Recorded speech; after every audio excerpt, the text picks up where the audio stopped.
Vintage photo shows spectacular engineering feat that brought drinking water to NYC. Incredible vintage photos show how one of the world's greatest engineering feats was created in 1906 to 1915 to bring water to New York City. In 1905, the city's newly established Board of Water Supply launched the Catskill Aqueduct project, which would play an additional role in supplying the city's ever-growing population of residents and visitors.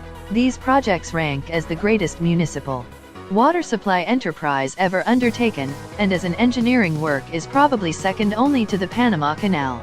In 1898, Greater New York with a population of 3.5 million was formed through the consolidation of Manhattan, the Bronx, Queens, Brooklyn, and Staten Island. New York water engineers in the early decades of the 20th century began to look further afield, to sources in the Catskill Mountains beyond the Hudson River. Officially, the construction of the new water supply commenced in 1907. The aqueduct proper was completed in 1916 and the entire Catskill Aqueduct system including 3 dams and 67 shafts was completed in 1924. The total cost of the aqueduct system was $177 million, $2.4 billion in 2015 dollars. The 92-mile, 148 kilometers, aqueduct consists of 55 miles, 89 kilometers, of cut and cover aqueduct, over 14 miles, 23 kilometers, of grade tunnel, 17 miles, 27 kilometers, of pressure tunnel, and 9 miles, 10 kilometers, of steel siphon. The 67 shafts sunk for various purposes on the aqueduct and city tunnel vary in depth from 174 to 1,187 feet, 362 m.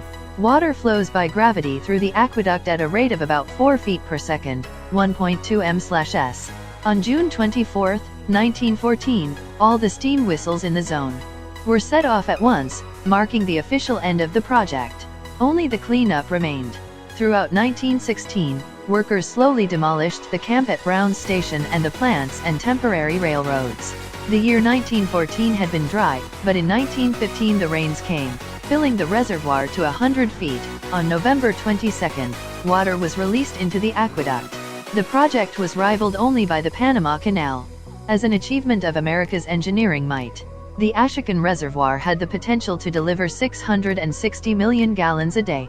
The reservoir's surface was equal to that of Manhattan below 110th Street. Its contents could fill the Hudson River from the Battery at the southern tip of Manhattan to Hastings-on-Hudson in Westchester County. It took 3 days for a theoretical drop to travel from the Catskills to Staten Island, which received its first Ashokan water in January 1917. In October 1917, New York City held a 3-day celebration of its new water supply, during which 15,000 schoolchildren and 1,000 women from Hunter College participated in a pageant in Central Park called The Good Gift of Water. As additions to the original, Shahari Reservoir and Shandaken Tunnel was put into use 13 years later in 1928. If you like this video, make sure you subscribe to my channel.